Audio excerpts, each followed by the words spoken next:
ఇప్పుడు మనం చేస్తాం కిచిడి. కిచిడి అంటే పతకమూర కిచిడి, పలావ్ అది కాదు. నేను తినేది ఒక్కనే కాబట్టి నాకు ఒక్కరికి సరిపోయేటట్టు 1.5 గ్లాసు బియ్యం పోసా. ఆ గ్లాసున్నరకి ఇంకొక గ్లాసు పప్పు. పప్పు అంటే కందిపప్పు, అది పోయాలి. దాన్ని బాగా కడుక్కోవాలి, మూడు సార్లు కడుక్కోవాలి. ఫస్ట్ కొంచెం దాంట్లో నీళ్ళు పోసుకొని బియ్యం సదరంగా చేసుకోవాలి.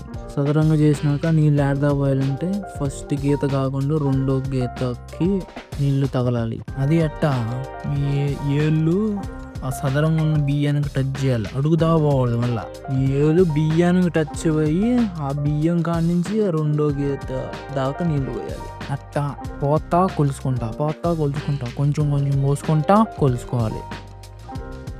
ఇప్పుడు దాంట్లో పసుపు వేయాలి. కొంచెం పసుపు వేసినాక ఒక స్పూన్ ఉప్పు కూడా వేయాలి. ఉప్పు మళ్ళీ కావాలంటే మళ్ళీ వేసుకోవచ్చు తర్వాత అయినా. ఫస్ట్ నానబెట్టాలి. నానబెట్టినాక అప్పుడు కొద్దిసేపు ఉన్న తర్వాత స్విచ్ ఆన్ చేసుకొని కాగబెట్టుకోవాలి అన్నం. అలా నీళ్ళంతా పైకి రాకుండా ఉండాలంటే దాని ఒక గిన్నె పెట్టితే నీళ్ళు విజిల్ వచ్చినప్పుడు పైకి రాకుండా ఉండిద్ది. ఇప్పుడు దాన్ని ముక్కను కొట్టి మూసేసేయాలి. ఇప్పుడు ఆ ప్లగ్ ఆ బొక్కలో పెట్టి స్విచ్ ఆన్ చేసి 3 విజిల్ దాకా రావాలి కుక్కరు. అంతలోకి కూరగాయలు కోసుకోవాలి. దీని మీద అటు పెట్టి అటు తిప్పితే అయిపోతాయి. కొత్త మిషన్ అనమాట అది. ఆ డబ్బా పెట్టి అటు తిప్పితే కట్ అయిపోతాయి అన్నమాట.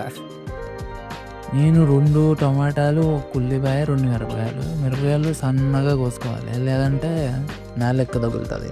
ఆ 1 ఉల్లిపాయలు సగం దాకా రౌండ్ కట్ చేసుకోవాలి, మిగతాదని తిరగమాతలు వేసుకోవాలి. రౌండ్ ఎందుకు కట్ చేసినవరా అంటే అది తర్వాత మంచింగ్ అనమాట రెడీ అయినాక. సరే ఖాళీగా ఉన్నాం కదా అట్ట బయటికి వేద్దాం, అదే ఉడుకుద్ది. బుస్సమని 3 విజిల్లు అయిపోయినాక తీసి పక్కన పెట్టాడు.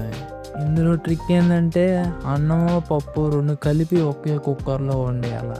ఇంకో గిన్నె తీసుకొని దాంట్లో నూనె, ధనియాలు కాదు జీలకర్ర, ఆవాలు వేసుకొని బుడకలు వచ్చేదాకా పెడితే అదే ఉడికిద్ది. ఆ నూనెలో బుడకలు వచ్చినాక ఫస్ట్ మిరపకాయలు వేసుకోవాలి. మిరపకాయలు వేసుకొని కసకస తిప్పాలి.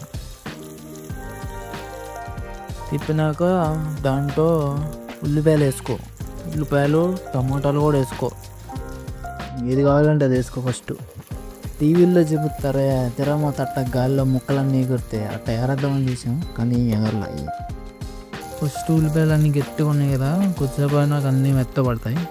అప్పుడు బాగా ఉడుకుతూనే ఉండాలి. మధ్యలో గేండి తీసుకొని అట్ట తిప్పాలి. అవి ఉడుకుతూ ఉంటాయి. కానీ అందులో మీరేం చేస్తారు బొక్క ఆడే ఉండండి, ఏం చేస్తారు ఏంది.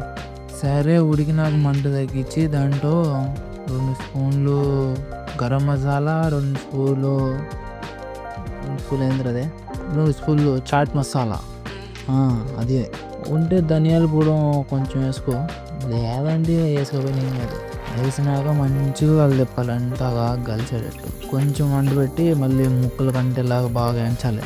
ఆడబెట్టారు మళ్ళీ కంపరీసే వేసినాక ఆల్మోస్ట్ నూనె అంతా అయిపోద్ది. అట్టనే వేగారు మళ్ళీ కర్రీ వేద్ది. సరే ఇంకా తినడానికి అంత సెటప్ రెడీ చేద్దాం. బొచ్చ తీసుకొని ముక్కలు దాంట్లో డెకరేషన్ చేయాలా. నీకు నీళ్ళు కూడా కావాలంటే దానికి వేసి దమా కొట్టాలి. కొట్టినాక ముక్కలు మళ్ళీ చెదిరిపోతాయి. మళ్ళీ అట్టొకటి సర్దుకోండి. ఆ ముక్కల మీద ఉప్పు కొంచెం చల్లనట్టు చల్లాలి. ఇప్పుడు దీన్ని మూత తీసేద్దాం, చూద్దాం ఎట్టుందో. పొగలు కక్కుతుంది. అయ్యో ఫస్ట్ వేసిన గిన్నె ఉండిద్ది దాంట్లో, అది ఏరుకోండి ఫస్ట్.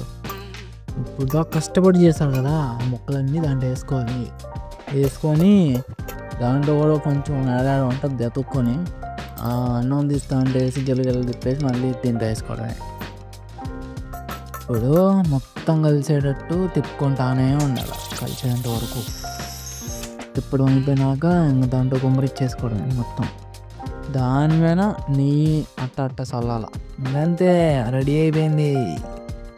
మామూలుగా గాలి అది, కొంచెం సేపు చల్లారి పెట్టుకొని అప్పుడు తినాలి. ఇంత చేసినాక ఎన్ని బొచ్చులు అయితే అనుకున్నాం, అవన్నీ కడుక్కోవాలి తర్వాత.